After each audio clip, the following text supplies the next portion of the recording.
Hello दोस्तों, wisdom teaching classes में आप लोग का स्वागत है। दोस्तों आज हम लोग डेली करेंट अफेयर का पार्ट 1 देखेंगे, ठीक है। और डेली करेंट अफेयर दोस्तों एक ऐसा सब्जेक्ट है जो सभी प्रतियोगिता परीक्षाओं के लिए बहुत ही महत्वपूर्ण रहता है, ठीक है। प्रत्येक एग्जाम में आपको करेंट अफेयर से क्वेश्चन रहता है, ठीक है। दोस्तों इस चैनल को लाइक, सब्सक्राइब और शेयर करते रहिएगा ताकि जो भी वीडियो अपलोड करूँ सबसे पहले आप लोग को मिले। चलिए स्टार्ट करते हैं। दोस्तों स्टार्ट करने से पहले आप लोग को बता दें कि ये सितंबर माह का करेंट अफेयर है और सितंबर माह में जो टॉप 10 क्वेश्चन है उसको हम आज एमसीक्यू के रूप में देखेंगे, ठीक है। चलिए स्टार्ट करते हैं। चलिए दोस्तों, पहला बताना है आप लोग को कि अखिल भारतीय पशु चिकित्सा विज्ञान संस्था कहाँ खोला जा रहा है, ठीक है।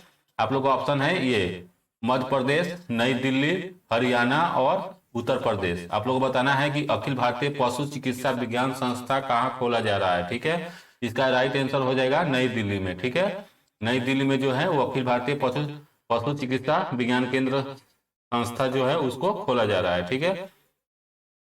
अगला क्वेश्चन दोस्तों है, अगला क्वेश्चन बहुत ही महत्वपूर्ण क्वेश्चन है, ठीक है। और आप लोगों को बताना है कि एम एस स्वामीनाथ जिनका हाल ही में निधन हो गई थी वो किससे जुड़े थे, ठीक है। एम एस स्वामीनाथ जो है बहुत ही फेमस व्यक्ति थे जिनका अभी हाल ही में निधन हो गया है सितंबर माह में। आप लोगों को बताना है कि ये किन से जुड़े थे, ठीक है। आप लोग ऑप्शन है श्वेत क्रांति से, पीली क्रांति से, नीली क्रांति से और हरित क्रांति से, ठीक है। और आप लोग बताना है कि इसका आंसर क्या होगा। चलिए दोस्तों, इसका आंसर हो जाएगा ये डी हो जाएगा, ये हरित क्रांति से जुड़े थे, ठीक है। ये जो हरित क्रांति भारत में सबसे पहले इन्हीं के द्वारा लाया गया था और ये 1967-68 में इन्होंने हरित क्रांति को भारत में लाया था, ठीक है। 1967 और 68 में, ठीक है। ये भारत में एम एस स्वामीनाथ जिन्होंने ये 1967-68 में भारत में हरित क्रांति की जनक माना जाता है, ठीक है। और इनसे जुड़े कुछ और क्वेश्चन है जिससे आप लोग जान सकते हैं कि एम एस स्वामीनाथन का पहला विश्व खाद्य पुरस्कार कब मिला था, ठीक है। एम एस स्वामीनाथन का पहला विश्व खाद्य पुरस्कार कब मिला था, तो ये विश्व खाद्य पुरस्कार इनको 1987 में मिला था, ठीक है। 1987 में इन्हें एम एस स्वामीनाथन का पहला विश्व खाद्य पुरस्कार 1987 में इनको दिया गया था, ठीक है, याद रखना है।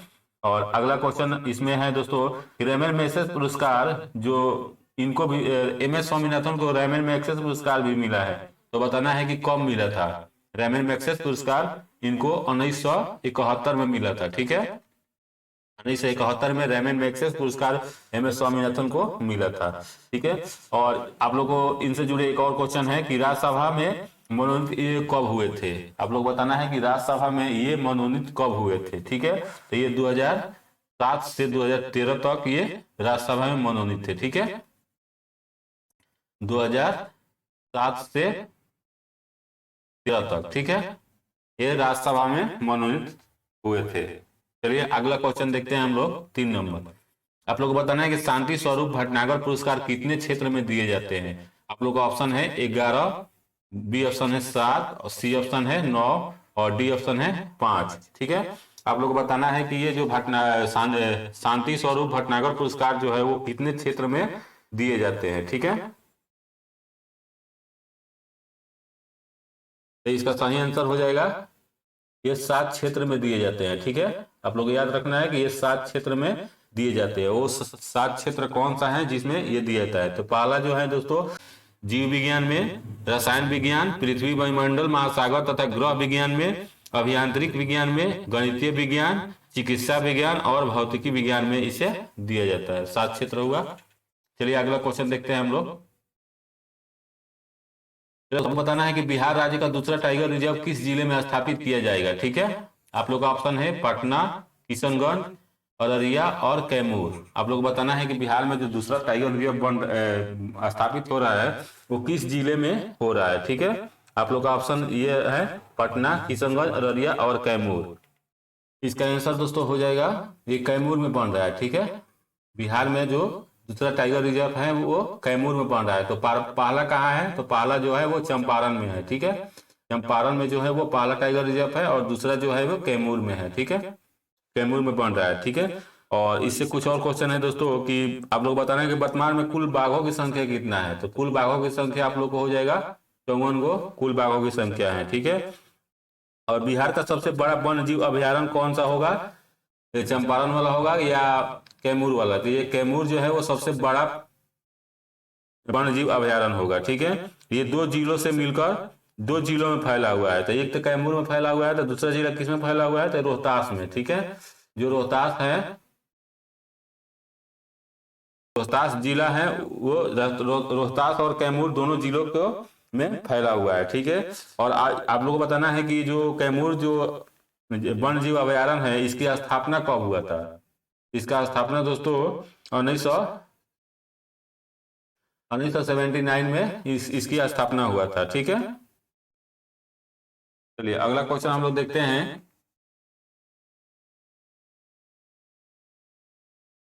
5 नंबर क्वेश्चन बताना है कि भारत के किस शहर में शून्य छाया दिवस देखा गया है, ठीक है। शून्य छाया दिवस बताना है कि आपको किस शहर में देखा गया है। आप लोग का ऑप्शन है नई दिल्ली में, दूसरा ऑप्शन है इंदौर में, तीसरा ऑप्शन है बेंगलोर और चौथा ऑप्शन है हैदराबाद में, ठीक है। शून्य छाया का मतलब होता है दोस्तों कि जो सन होता है ना, वो आप लोग को सर के ऊपर रहेगा और जो आप है यहाँ पर उस आपका प्रतिबिंब नहीं बनेगा, ठीक है। आपका प्रतिबिंब ये नहीं बनेगा, आपका जो सन होगा वो सर के ऊपर रहेगा, जिससे आपका छाया मतलब प्रतिबिंब नहीं बन पाएगा, ठीक है।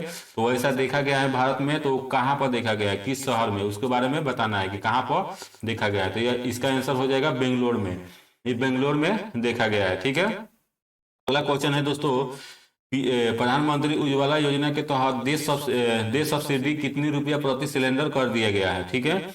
ये सितंबर माह का करेंट अफेयर है दोस्तों। आप लोग बताना है कि ये सितंबर में आप लोग को ये प्रति सिलेंडर पर कितनी सब्सिडी दिया जाएगा, ठीक है।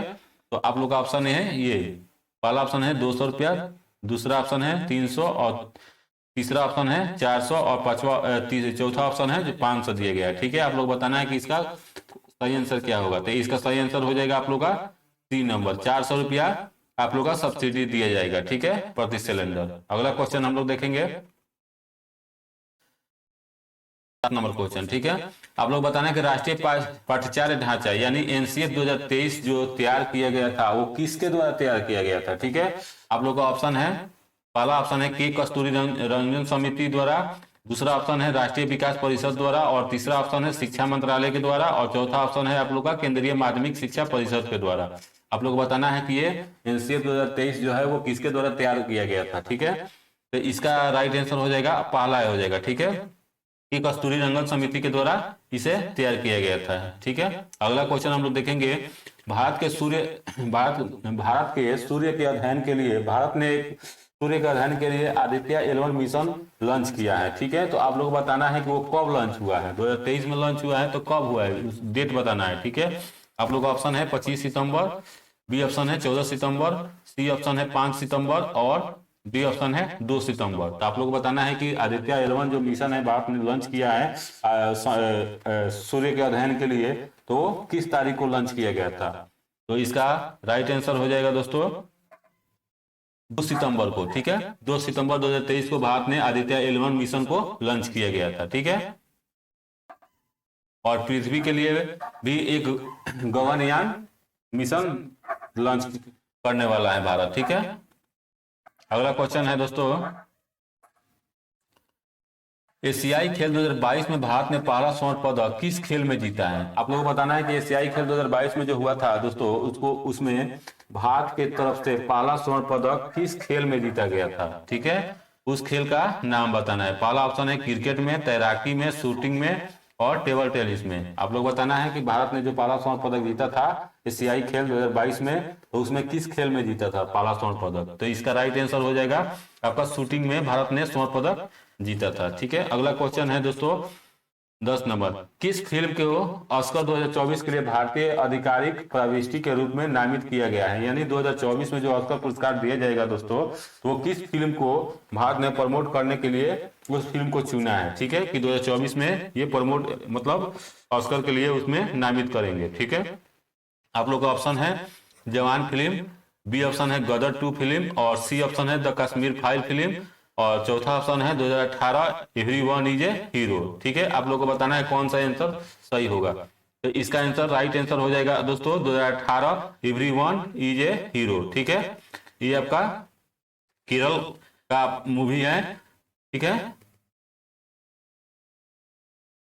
केरल का ये मूवी है, जो केरल में बाढ़ आया था उस पर आधारित ये मूवी बनाई गई है, जो बहुत ही महत्वपूर्ण मूवी है। और ये मूवी के लिए भारत ने 2024 के लिए ऑस्कर पुरस्कार के लिए नामित किया है। ठीक है, और दोस्तों इस क्वेश्चन अगर अच्छा लगा होगा तो इस वीडियो को लाइक, सब्सक्राइब और शेयर करते रहिएगा, और कमेंट में बताइएगा। ऐसे ही वीडियो आप लोग को लेकर हम आएंगे। ठीक है, और इस चैनल को लाइक, सब्सक्राइब और शेयर करते रहिएगा, ताकि जो भी वीडियो अपलोड करो सबसे पहले आप लोग को मिले। थैंक यू दोस्तों।